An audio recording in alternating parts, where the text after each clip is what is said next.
shoutout po. Welcome to my YouTube channel, Rosalski TV. Guys, dito po tayo para mag-reaction dito sa mga napapanood natin, sa mga nababasa natin, sa mga ibang gumagawa ng content, guys.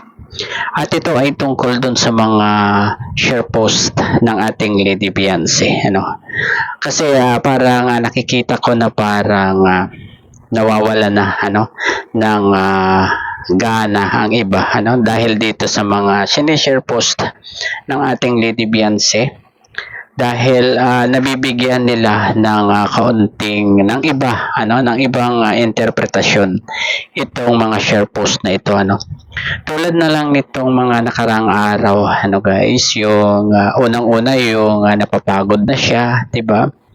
Tapos yung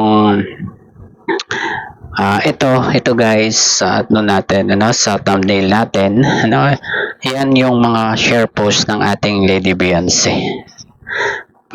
Dahil sa kung ano-ano na ang ating naririnig, nababasa sa iba't ibang platform, especially sa Facebook, guys, ay parang sino ba talaga ang kanyang pinatutungkulan dito sa kanyang mga share post.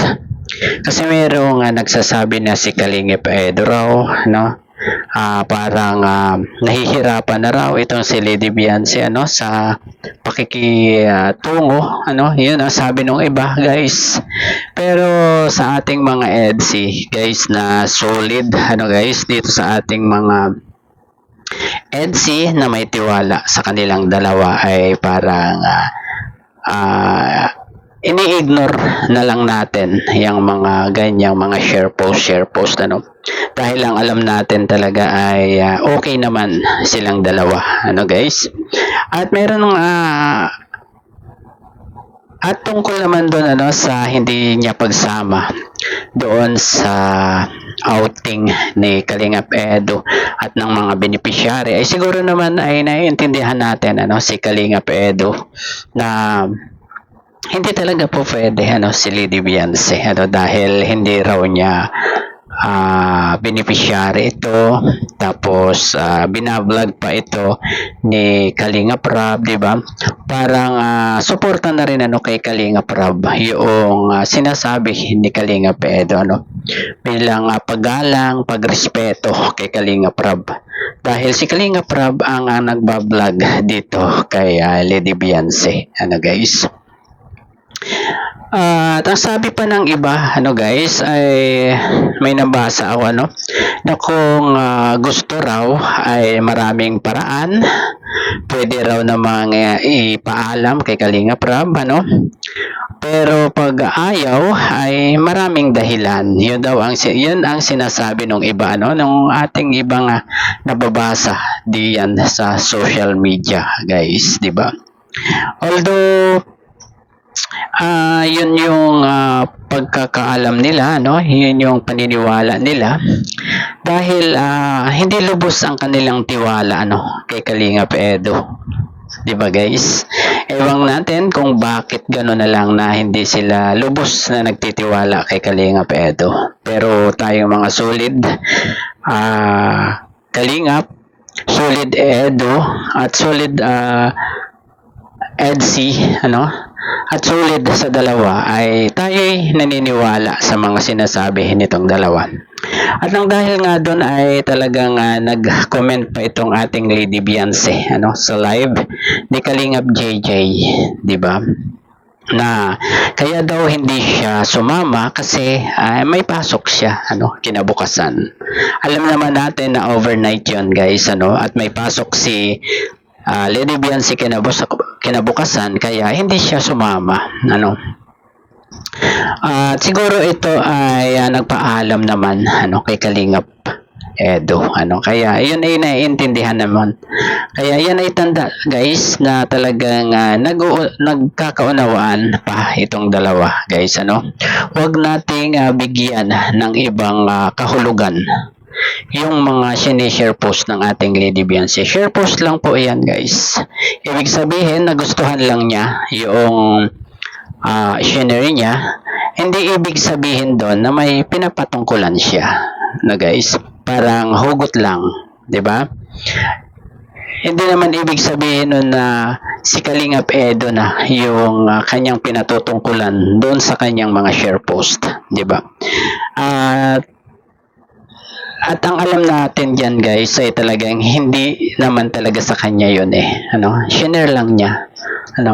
Para kumalat. Ayun, ganun lang. Pero hindi talaga kanya 'yan. Hindi talaga 'yan galing sa kanyang utak, 'di ba?